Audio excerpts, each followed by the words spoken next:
Olá, seja muito bem-vindo a mais uma videoaula bônus e hoje a gente fala de hiperplasia adrenal congênita. É um tema que está junto desse bloco de suprarrenal, que está dentro da endocrinologia, sim, mas na sua prova, aonde que eu encontro isso aqui? Prova de pediatria, é lá que cai, é lá que aparece, mas não tem problema, a gente estuda aqui tema muito bacana que algumas pessoas acabam criando um preconceito porque envolve ali alguns detalhes da famosa esteroidogênese adrenal. Mas hoje eu vou te provar o seguinte, você não precisa saber todos aqueles detalhes da esteroidogênese para entender essa doença. Então, para começar, vou colocar aqui de cara uma definição. Afinal de contas, o que é a hiperplasia adrenal congênita? Então eu coloquei lá, é um distúrbio autossômico recessivo caracterizado pela falta de alguma enzima fundamental para a síntese do cortisol. Reparou? Alguma enzima. E aí vem a pergunta, né? Marcos, que enzima é essa que está faltando? Em 90 a 95% das vezes é a 21-hidroxilase. Então é ela que você precisa saber. É dela que você precisa se preocupar. Tudo bem? Então falta essa 21-hidroxilase. Se falta 21-hidroxilase, não consigo fabricar cortisol. Bacana. A partir daí, o que acontece? Lembra comigo? Aquele eixo hipotálamo, hipófise, adrenal. Coloquei aqui no canto. Vamos acompanhar o raciocínio só para a gente lembrar aqui, só para refrescar. Hipotálamo produz o CRH, que vai até a hipófise, naquela região mais anterior, na adenohipófise, e estimula a hipófise a liberar o ACTH. O ACTH vai até a glândula adrenal, mais especificamente no córtex da adrenal, lá naquela zona fasciculada, e estimula principalmente a síntese de cortisol. O cortisol cai na circulação, o sangue chega no sistema nervoso central e ele faz um feedback negativo tanto na hipófise quanto no hipotálamo para diminuir tanto secreção de CRH quanto secreção de ACTH. Agora pensa, se eu tenho uma deficiência enzimática, ou seja, eu não tenho uma enzima fundamental para a síntese de cortisol, o que vai acontecer? O hipotálamo começa a secretar CRH pra caramba, ele vai lá na hipófise, estimula a hipófise que começa a secretar ACTH pra caramba, e o ACTH vai lá na adrenal e fala, ô adrenal, vamos produzir isso aí. Começa a estimular aquela adrenal que começa a crescer, começa a ficar hiperplasiada. E aí você começa a pegar a ideia do nome, hiperplasia adrenal. Pô, beleza. E o congênita? Gente, congênita é porque essa deficiência enzimática é congênita. Essa deficiência da 21-hidroxilase já vem com o paciente, ele já nasce assim. Beleza. Então tiramos aqui esse primeiro estigma de que não dá para entender hiperplasia adrenal. Claro que dá, isso aqui faz total sentido e é legal pra caramba de entender. Agora, eu quero que você pegue, olhe para essa doença e compreenda, assim, todos os aspectos. Porque não é assim que a prova cobra de você. A prova coloca para você, normalmente, um caso clínico. E aí vamos aprofundar para a gente entender um pouco melhor e entrar um pouco mais na fisiopatologia que você agora já criou bagagem para entender todos os conceitos. E aí lembra comigo, a adrenal ela é dividida em duas grandes regiões. Uma região mais interna, que é a medula, e uma região mais externa, que é o córtex. A medula, você sabe, produz catecolamina. E quem comanda essa produção de catecolamina? Sistema nervoso autônomo. Bacana, isso a gente já sabe. E o córtex? O córtex, por sua vez, ele é dividido em três zonas. Zona glomerulosa, onde eu tenho a produção de aldosterona. Zona fasciculada, onde eu tenho a produção de cortisol. E a zona reticulada, onde eu tenho produção de androgênio, basicamente de testosterona. Tudo bem? Agora lembra comigo o grande ponto, o grande detalhe aqui.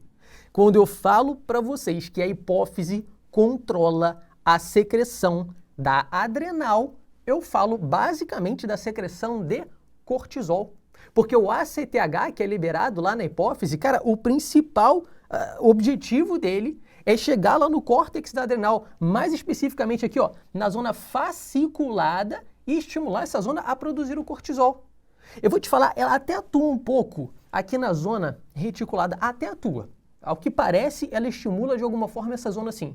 Mas o grande objetivo dela, o que está no coração ali do ACTH é: eu quero aumentar a produção de cortisol. É isso que ele quer. Agora, zona glomerulosa não. Lembra, zona glomerulosa, quem manda nela é sistema renina, angiotensina, aldosterona. Então, se o corpo entende que tem uma hipovolemia, opa, começa a liberar a renina, ativa o sistema renina, angiotensina, aldosterona, que culmina, claro, na formação, na síntese e liberação de aldosterona. Tudo bem? É isso que acontece, a gente já entendeu. Agora, para dar um passo à frente, todo esse processo aqui de produção hormonal que é feito dentro da glândula adrenal, que a gente chama de esteroidogênese, ele acontece dentro de mitocôndrias. Olha que interessante. E se essa mitocôndria estiver, por exemplo, dentro da zona glomerulosa, lá só tem enzima que sabe fazer aldosterona. Por isso que naquela zona só fabrica aldosterona.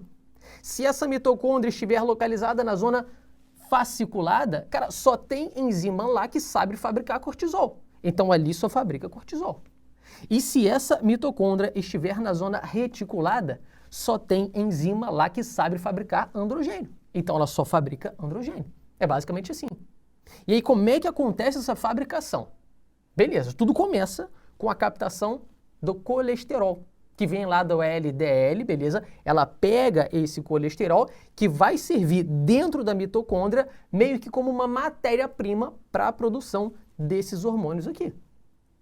E aqui quando a gente fala da hiperplasia adrenal congênita, eu te falei, não vai precisar saber de todos aqueles detalhes da esteroidogênese adrenal, porque isso aqui de fato é complexo pra caramba.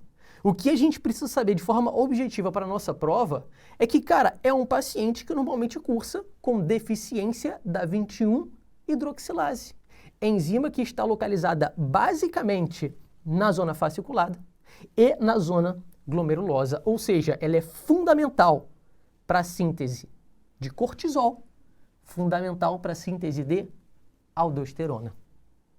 Deu para pegar essa ideia? Porque se você entender isso aqui, você vai entender todo o resto. Se eu estou te falando que é uma doença que cursa com a deficiência dessa enzima, cara, se eu não tiver essa enzima, eu vou conseguir fabricar cortisol? Não. Eu vou conseguir fabricar aldosterona? Não vou. Olha lá, é basicamente isso que acontece aqui. Eu não consigo fabricar. E quando eu não consigo fabricar, o que acontece no meu eixo? O ACTH aumenta. Vai até a adrenal, estimula aquela adrenal que começa a crescer, começa a ficar hiperplasiada. Daí vem a hiperplasia adrenal. E aí, repara, estímulo pra caramba na adrenal, né? O ACTH está tentando produzir hormônios de qualquer maneira. E aí ele começa a jogar colesterol para dentro da glândula, e só que a glândula não consegue produzir cortisol e nem aldosterona. A única via que está funcionando é a via do androgênio. E aí todo esse estímulo da adrenal, todos os precursores que vão se acumulando ao longo da via, ó, aqui começa a se acumular um monte de precursor, aqui começa a se acumular um monte de precursor, e tudo isso acaba sendo desviado para a zona reticulada, onde a gente tem uma produção exacerbada de androgênio. Ah, Marcos, então é por isso que os pacientes com hiperplasia adrenal congênita têm um hiperandrogenismo? Claro que sim. E repara, todo esse acúmulo que acontece aqui de precursores que eu te falei, eu vou te mostrar mais à frente, você não precisa decorar o nome de nenhum deles. Se você quiser decorar, se você quiser, eu sugiro que você guarde a 17-hidroxi, vou botar aqui, 17-OH de hidroxi IP de progesterona. Porque esse é o precursor que mais vai aumentar. E ele aumenta tanto, mas aumenta tanto que, por exemplo, se eu estiver suspeitando de um paciente, eu acho que esse paciente aqui tem uma hiperplasia adrenal congênita, o que eu posso fazer? Dosa a 17-hidroxiprogesterona.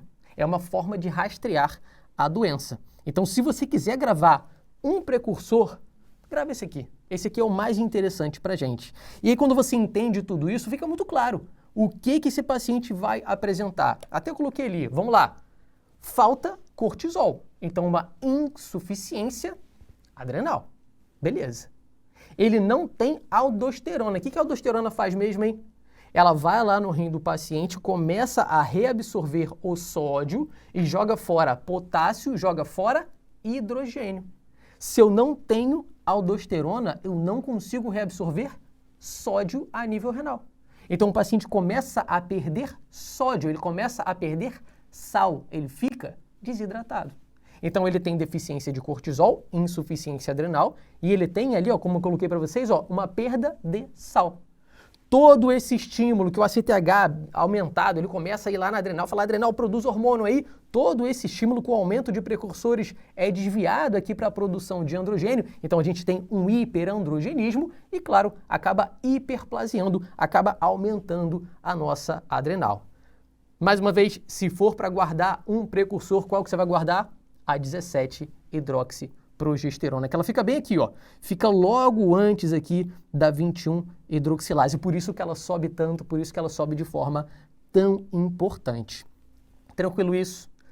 Olha só, disparado assim, o mais importante da aula já foi, você já pegou a ideia.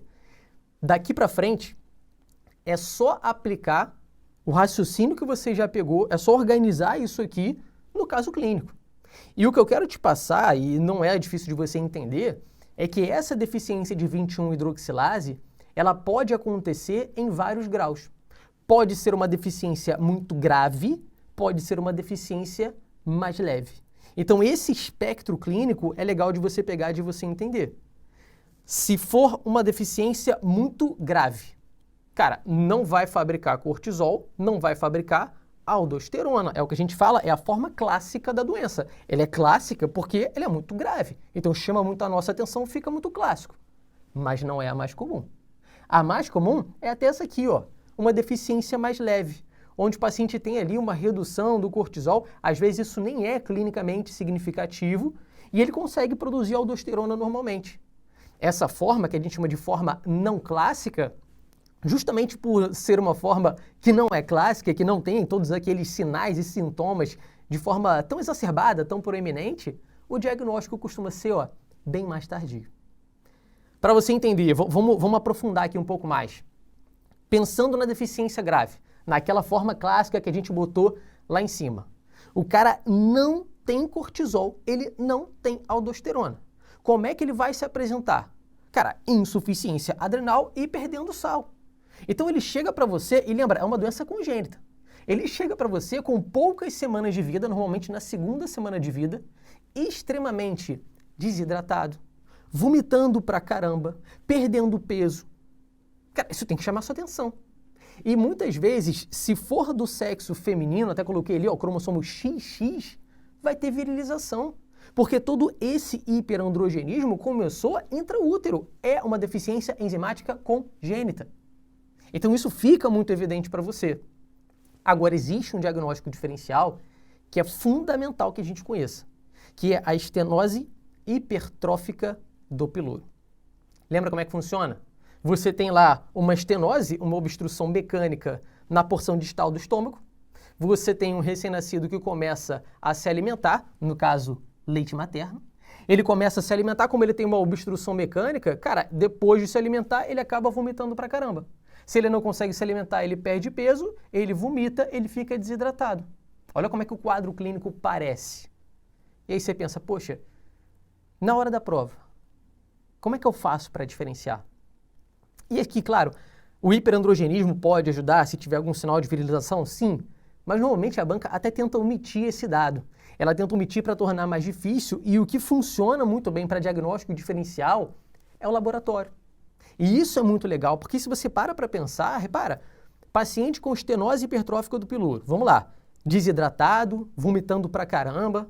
Quando ele vomita, ao vomitar, ele está jogando para fora ácido. Então ele já tende a uma alcalose metabólica. Beleza. Além disso, vomitou, ficou desidratado, o organismo dele ativa sistema renina, angiotensina, aldosterona. A aldosterona vai lá no rim dele, começa a reabsorver sódio e joga fora potássio, joga fora hidrogênio. Deu para pegar? É um paciente que quando joga fora potássio, joga fora hidrogênio, ele está jogando fora mais ácido ainda. Hidrogênio é uma forma de ácido. Então ele vomitou, perdeu ácido e está perdendo ácido na urina também. Então ele faz uma alcalose metabólica. E ele joga fora potássio. Quando ele joga fora potássio, ele faz uma alcalose metabólica com tendência à hipocalemia. E repara, é o contrário do que a gente vai ver na hiperplasia adrenal. Justamente porque ele não tem aldosterona. Se ele faz um hipoaldosteronismo, ele não consegue reabsorver o sódio para jogar fora potássio, para jogar fora hidrogênio. Então ele acumula potássio, acumula hidrogênio, ele faz uma acidose com hipercalemia. E essa é a grande diferença. Isso aqui é legal de você ter bem anotado no seu caderno. Cara, isso te dá muita questão em prova. Anota isso aí, de verdade, anota. E a deficiência leve? Cara, como eu te falei, você pode nem ter sintoma de insuficiência adrenal. Isso pode nem ser, assim, clinicamente significativo. Às vezes é só uma dificuldade de produzir cortisol. Ele até produz, mas tem dificuldade. E por ter um pouco mais de dificuldade, acaba estimulando um pouco mais aquela glândula, ela produz. Esse estímulo exagerado pode acabar desviando um pouco da produção para a via androgênica e pode fazer um hiperandrogenismo bem leve. Então, o grande diagnóstico diferencial é com a síndrome do ovário policístico, onde a mulher pode ter, de fato, um hiperandrogenismo mais leve. Uma mulher que tem um hirsutismo, ela tem ali, pode ter algum grau de resistência insulínica. Então, se você olha para essa paciente que tem ali alguns sinais de hiperandrogenismo, faz parte desse diagnóstico diferencial. Como é que eu diferencio? Dosa a 17-hidroxiprogesterona. Isso aqui cai na prova DGO. Tranquilo? Marcos, como é que eu trato esse paciente? Bom, pensa comigo. A gente tem basicamente 3 problemas aqui. Tem um paciente com insuficiência adrenal, hipoaldosteronismo e virilizado. É claro, estou falando aqui daquela forma clássica, mais grave. Como é que eu trataria uma insuficiência adrenal, uma deficiência de cortisol? Ora, se está faltando cortisol, dá cortisol para esse cara. Então, repõe glicocorticoide. E aí, num primeiro momento, você pode pensar assim, bom, bacana, se eu repor glicocorticoide, eu resolvo só o problema da insuficiência adrenal. Mas não é verdade. Quando você repõe glicocorticoide, você está resolvendo, além do problema da insuficiência adrenal, você está resolvendo o problema do hiperandrogenismo. Porque pensa, como que essa paciente faz hiperandrogenismo? Como é que isso acontece? Isso acontece porque falta cortisol. Por conta disso, você começa a ter um aumento do ACTH, que vai lá na glândula e estimula pra caramba aquela glândula. Se eu estou dando glicocorticoide, cara, você diminui a produção de ACTH, você diminui o estímulo para hiperplasia, você diminui o estímulo para síntese de andrógeno. Então, quando você dá glicocorticoide, cara, olha que fantástico isso. Você trata a deficiência de cortisol e você melhora o hipercortisolismo. Isso aqui é legal pra caramba. E claro, se o paciente tiver uma forma clássica, que ele tem também hipoaldosteronismo, você precisa tratar. Afinal de contas, quando você dá glicocorticoide, você não resolve o problema da zona glomerulosa. Você não repõe também mineralocorticoide, que seria a aldosterona. E para repor a aldosterona, pela via oral, a gente faz a fludrocortisona. Por que eu reforço aqui pela via oral? Porque, de fato, se você fizer a hidrocortisona por via intravenosa em doses altas, hidrocortisona é um glicocorticoide. Mas quando por via intravenosa em doses muito altas, ela assume efeito mineralocorticoide. Então ela meio que substitui a fludrocortisona e não precisaria ficar fazendo a fludrocortisona. Mas claro, você não vai deixar o paciente com hidrocortisona venosa para sempre, né? Para com isso. Você vai passar para medicação oral e aí, nesse momento, muito provavelmente ele vai ficar com prednisona, com reposição de glicocorticoide, e fludrocortisona, como reposição de mineralocorticoide. Detalhe para a prova. A gente está falando de um recém-nascido, extremamente desidratado. E, gente, recém-nascido, cara, ele é mais frágil. Então, não é pegar na prova e falar assim, eu vou repor o glicocorticoide e acabou. Não, para. Você tem que hidratar. Você tem que infundir cristalóide. Você tem que lembrar de um conceito que é até importante, eu já vi cair em prova, já vou te mostrar isso daqui a pouco, que o leite materno, ele tem pouco sódio. E se é um paciente que tem perda de sal, tem autor que recomenda que você reponha sal para esse paciente. Olha que interessante. Afinal de contas, ele está em aleitamento materno exclusivo. Ele não come mais nada, é só leite materno. E lá tem pouco sódio. Então, esses detalhes de prova que você tem que ir pegando para chegar na sua prova, se pegar uma questão como essa, mais encorpado. E, por fim, a virilização. É claro, eu consigo melhorar o hiperandrogenismo daqui para frente, mas o que virilizou já virilizou. Como é que eu resolvo isso? Posso resolver com cirurgia. Então aqui entra a clitoroplastia ou a vulvoplastia, claro, nos casos em que for uma menina. Bacana! Olha como é que aparece isso em prova, questão da UERJ. Recém-nascido com 9 dias de vida, sexo masculino, apresenta 48 horas, 6 episódios de vômitos e hipoatividade. Família nega febre. Pré-natal e gestação sem intercorrências, nascido de parto normal, AIG, alta da maternidade com 3 dias de vida. Está em aleitamento materno. Ao exame físico encontra-se pouco ativo, desidratado, corado, acianótico, anictérico. Ausculta respiratória e cardíaca sem alterações. Abdômen flácido, indolor à palpação, sem visceromegalias. Genitália aparentemente masculina. Criptorquidia bilateral e hipospádia. Olha que interessante, porque ele coloca aqui, é um recém-nascido do sexo masculino, até aí tudo bem, só que quando ele descreve a genitália, olha o detalhe, aparentemente masculina. E começa a descrever algumas alterações que podem sugerir que seja uma genitália talvez feminina, só que extremamente virilizada, porque tem criptorquidia bilateral, tem hipospádia, então a gente já começa a ficar na dúvida. Cara, será que realmente é XY ou será que é XX? Começa a ficar na dúvida aqui. A dosagem de eletrólitos evidenciou hiponatremia com hipercalemia. Cara, pegou essa ideia? Porque quando você olha para as opções, olha aqui, estenose hipertrófica do piloro, estenose hipertrófica do piloro. Não vou marcar isso. Não vou marcar porque ela não cursaria com hipercalemia, seria hipocalemia. Então esquece, joga fora essa opção. Tem que ser uma hiperplasia adrenal congênita. Aí vem, faço metilprednisolona ou hidrocortisona. Qual que eu vou fazer, gente? Lembra que eu te falei? Em um primeiro momento, você pode dar para o paciente hidrocortisona venosa em doses até mais altas. E quando você faz isso, a hidrocortisona em dose muito alta assume efeito tanto glicocorticoide quanto mineralocorticoide. Então resolveria o problema desse paciente, que é um recém-nascido com a forma clássica, com a forma que tem perda de sal. E eu sei que tem perda de sal porque ele está fazendo aqui, ó, uma hipercalemia. Tranquilo? Então a gente marca aqui a letra D. Esse é o nosso gabarito. Mais uma, olha só, para a gente fechar. Recém-nascido com 10 dias de vida, em aleitamento materno exclusivo, levado ao serviço de emergência com história de vômitos, baixa ingesta alimentar há 2 dias. Regular estado geral, letárgico, desidratado e hipoativo. Frequência cardíaca de 154, frequência respiratória de 50, ausculta cardiopulmonar sem alterações, abdômen também sem nenhuma alteração e tem um tempo de enchimento capilar que está um pouco aumentado, de 3 segundos. Exames laboratoriais, pH, olha agora, hein? Acidose. Quem é o culpado? Bicarbonato, acidose metabólica. Tem uma hiponatremia. Eu boto até aqui o sódio de novo, provavelmente é o sódio da gasometria, o sódio do laboratório.